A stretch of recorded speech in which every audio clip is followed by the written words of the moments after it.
नमस्कार, मैं हूं अनुपम और आप देख रहे दी एज लीगल, जहां हम कानूनी कार्रवाइयों को आसान शब्दों में समझते हैं ताकि आप अपने अधिकार जानें और एक जागरूक नागरिक बने। आज के वीडियो में हम जानेंगे कुछ ऐसे ज़रूरी कानूनी मामलों की जो सीधे तौर पर आपकी ज़िंदगी और हक से जुड़े हैं। तो चलिए शुरू करते हैं आज की बड़ी कानूनी खबरों के साथ। सुप्रीम कोर्ट के फैसले पर बोले सीजेआई गवाई, भारत चलता है रूल ऑफ लॉ से, ना कि रूल ऑफ बुलडोजर से। सुप्रीम कोर्ट में जुबिन गर्ग की मौत की जांच एनआईए या सीबीआई को सौंपने की मांग पर दायर याचिका।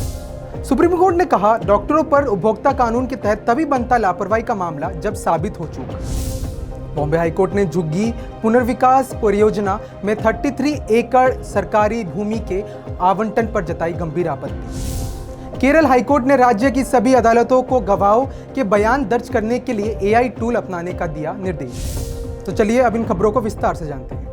भारत के मुख्य न्यायाधीश जस्टिस बीआर गवई ने कहा कि हाल ही सुप्रीम कोर्ट का फैसला इस बात का स्पष्ट संदेश देता है कि भारत रूल ऑफ लॉ यानी विधि के शासन से चलता है, ना कि रूल ऑफ बुलडोजर से। उन्होंने कहा कि न्यायपालिका का दायित्व है कि वह संविधान में निहित मूल्यों की रक्षा करे और यह सुनिश्चित करे कि प्रशासनिक कार्रवाई कानून की सीमाओं में रहे। सीजेआई गवाई ने मॉरिशस में आयोजित एक अंतर्राष्ट्रीय न्यायिक सम्मेलन में बोलते हुए कहा कि लोकतांत्रिक व्यवस्था में न्यायपालिका की कार्यपालिका और विधायिका तीनों की सीमाएं स्पष्ट है और किसी भी संस्था को अपने अधिकारों से आगे नहीं बढ़ना चाहिए। उन्होंने कहा कि सुप्रीम कोर्ट के हालिया निर्णय ने न केवल नागरिक के मौलिक अधिकारों की रक्षा करते हैं बल्कि ये भी सुनिश्चित करती है कि राज्य की शक्तियों का उपयोग मनमाने ढंग से ना हो।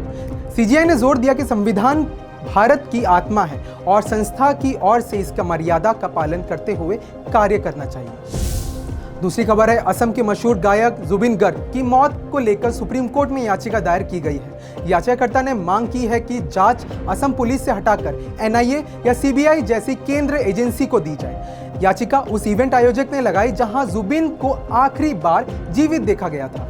आयोजक का कहना है कि असम पुलिस जांच निष्पक्ष नहीं कर रही और कई अहम सबूतों को नजरअंदाज किया गया है। उन्होंने कोर्ट से कहा कि इस संवेदनशील मामले की निष्पक्ष और पारदर्शी जांच जरूरी है। सुप्रीम कोर्ट इस याचिका पर सुनवाई करेगा और तय करेगा कि क्या इस केस को एनआईए या सीबीआई को सौंपा जाना चाहिए।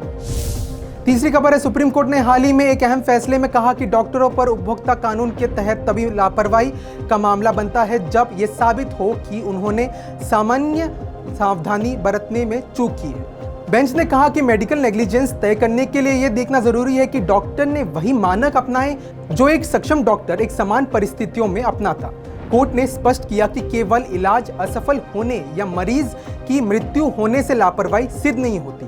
अदालत ने कहा कि डॉक्टरों को अनुचित मुकदमे से बचने के लिए उपभोक्ता फोरम को विशेषज्ञ राय का सहारा लेना चाहिए। इस निर्णय के साथ कोर्ट ने मेडिकल पेशे की गरिमा और रोगियों के अधिकार दोनों के बीच संतुलन बनाए रखने की बात दोहराई।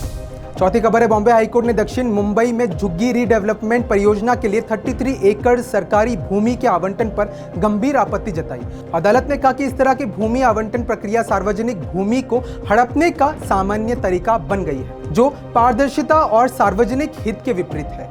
जस्टिस गिरीश कुलकर्णी और जस्टिस आरती साठे की बेंच ने सरकार से पूछा कि इतनी बड़ी भूमि को बिना प्रतिस्पर्धी निविदा प्रक्रिया के एक निजी डेवलपर को कैसे सौंपा जा सकता है। अदालत ने यह भी कहा कि झुग्गी रीडेवलपमेंट के नाम पर भूमि का कमर्शियल एक्सप्लॉयटेशन नहीं होना चाहिए और सरकार को यह सुनिश्चित करना चाहिए कि ऐसी परियोजनाएं वास्तविक रीडेवलपमेंट के उद्देश्य से हो, न कि मुनाफे के लिए। हाईकोर्ट ने मामले में राज्य सरकार से विस्तृत स्पष्टीकरण और दस्तावेजी रिकॉर्ड तलब किया है ताकि यह जांचा जा सके कि आवंटन प्रक्रिया कानूनी और सार्वजनिक हित के अनुरूप थी या नहीं। आखिरी खबर है, केरल हाईकोर्ट ने राज्य के सभी कोर्ट्स को निर्देश दिया है कि गवाहों के बयान दर्ज करने के लिए आर्टिफिशियल इंटेलिजेंस टूल अपनाएं। बेंच ने कहा कि तकनीक का इस्तेमाल न्यायिक प्रक्रिया को अधिक पारदर्शी, सटीक और समयबद्ध बनाने के लिए आवश्यक है। कोर्ट ने यह भी कहा कि एआई टूल्स के माध्यम से रिकॉर्डिंग से न केवल बयान दर्ज करने की प्रक्रिया तेज होगी बल्कि मानवीय त्रुटियों की संभावना भी कम होगी। अदालत ने राज्य के रजिस्ट्रार जुडिशियल को निर्देश दिया है कि सभी जिला एवं सबऑर्डिनेट कोर्ट्स में इस प्रणाली के इम्प्लीमेंटेशन के लिए आवश्यक कदम उठाया जाए। कोर्ट ने यह भी स्पष्ट किया कि डिजिटल रिकॉर्डिंग न्यायिक कार्रवाई का हिस्सा होगी और इसका वैधानिक महत्व रहेगा। इस पहल का उद्देश्य न्यायिक तंत्र में तकनीकी इनोवेशंस को बढ़ावा देने और जस्टिस डिलीवरी सिस्टम को आधुनिक बनाना है ताकि न्याय तक पहुंच अधिक प्रभावी और सुगम हो सके। तो ये थी आज की बड़ी कानूनी खबरें। अगर आपको ये जानकारियां काम की लगी हो तो वीडियो को लाइक और शेयर जरूर करें और कानून को आसान भाषा में समझने के लिए DH को सब्सक्राइब करना ना भूलें।